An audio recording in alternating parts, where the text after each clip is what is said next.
So I looked into the social organization among South Korean students in an elementary school, how that was formed, why that was formed, and what it really means within the culture as a whole.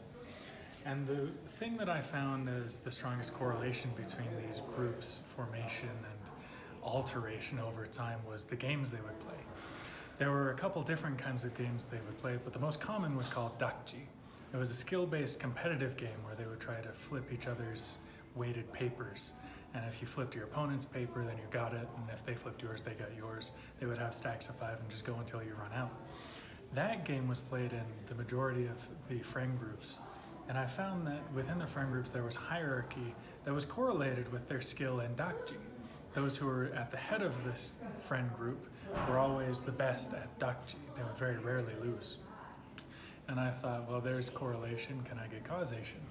And I did, because there was an event about halfway through my field research where 2 of the boys in the class got into a competition. The first one had always done well in school, turned in his homework well, gotten good grades, but he had started misbehaving a little bit more, and the teacher had been listening to him a little bit less. And he was a friend group leader. The other boy was just middle of the road, nothing socially special. He had no social power. But he also started to do well in school, started to get even better grades. And the teacher would point out this second student and say, listen to him, telling the other students to ask him questions about the homework and things like that. And the first student got a little bit jealous. And so one day during break time, he called over to the second student and said, hey, let's play some dakji. And so they went into the center of the room. The desks were arranged in almost a circle where everyone could see the middle. And they played a game.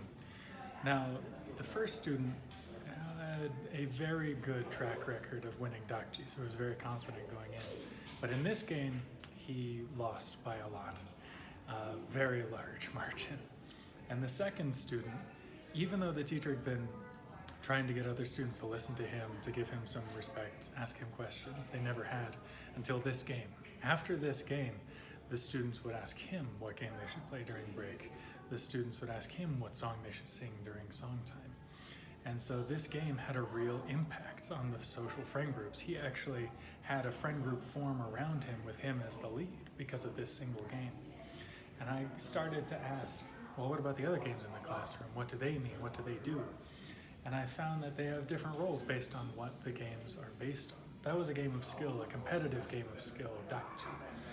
But another game they would commonly play was called Yutnori. And it's in this picture when they played it as a class with comically large sticks.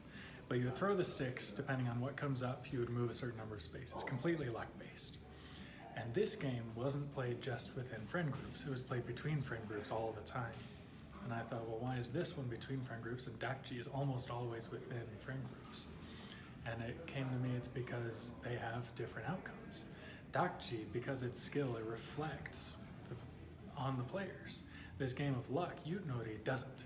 It has no evaluation of the players. And so dakji was able to create hierarchy within friend groups, whereas Yutnori was basically to let off social steam, to let people play with those they wouldn't normally play with, and then go back to their friend groups for normal life.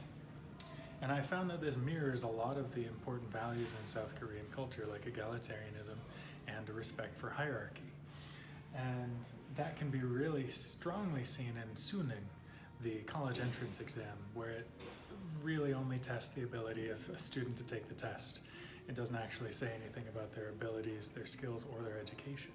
But that single arbitrary test, it changes their entire future. No matter what their background, if they ace that test, they'll go to South Korea's Harvard and work at the best businesses for the rest of their lives. But no matter their background, if they do poorly on the test, they're not going to do as well for the rest of their lives. And I found that the mechanic in these games in this Korean classroom reflect very well on the rest of South Korean society, on how they merge the value of egalitarian and equal potential and hierarchy that gives order and stability in their social organizations and relationships. And so that mechanic is the real outcome of this research, where it marries the values of egalitarian and hierarchy into a system that lets that marriage go on and inform the rest of their social realities.